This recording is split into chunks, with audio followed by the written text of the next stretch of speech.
We've got new details on how Venom will set up Sony's SpiderVerse. It's been a hot week for the Lethal Protector. Along with a fresh image of Venom released by Entertainment Weekly, Variety's got a bunch of deets on the symbiote and the future of Sony's Spider-Universe.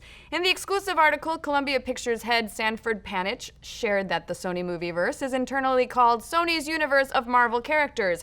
And while some projects have been shifted around, there are indeed big plans for the SUMC. Sumac? Yeah. Well, wait. Isn't that an itchy plant? That's itchy. Itching to go see these movies! Hey! And it all depends on how Venom does at the box office this fall. Now, we've known for a while that Sony and Columbia plan to expand out the universe of supervillains tied to the wall crawler with solo films for Venom and Morbius, and up until recently, the team-up flick between Silver Sable and Black Cat, Silver and Black. However, some things have shifted and we think for the better. Silver and Black is being scrapped, but according to Panitch, it's because we believe Black Cat is enough of her own character with a great backstory and a canon of material to draw from to justify her own film. Hell yeah, she is! We love the idea of giving Black Cat her own solo film, as well as Silver Sable. Then you could do the team-up film Silver and Black once the two anti-heroines have been established. And since Cloak and Dagger director Gina Prince-Bythewood, best name ever, will be involved with the two films as a producer, we're very much looking forward to these upcoming flicks. But what else is in store? Well, next to Disney, who will soon have the X-Men and FF, Sony has the next largest store of Marvel character rights with over 900 characters available for their growing universe.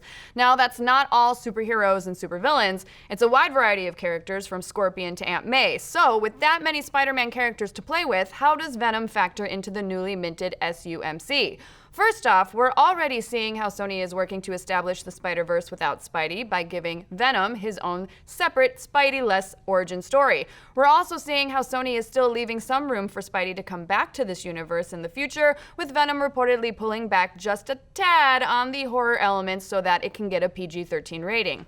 Now, it seems pretty clear that an R-rated franchise would not be the best way to cater to the family-friendly Spider-Man fandom.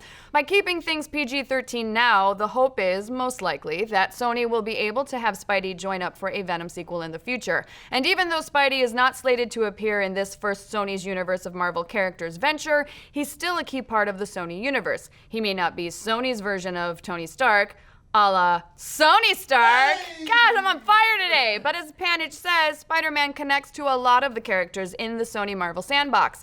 But of course, this is Hollywood, and if Venom doesn't deliver at the box office in October, all of these plans could change once again, and the future of the SUMC could go the way of the Dark Universe. That said, if Venom does well, and early projections indicate that it probably will, then it looks like Sony is getting ready to roll out a bunch of sequels and companion films to get this sumac baby growing. But what do you folks think? Are we ready for another superhero cinematic universe, especially one that's built without its main superhero? Are you excited to see what Sony does with those 900 Marvel characters? And what do you think the title of Aunt May's solo film should be? Trouble? Let's discuss.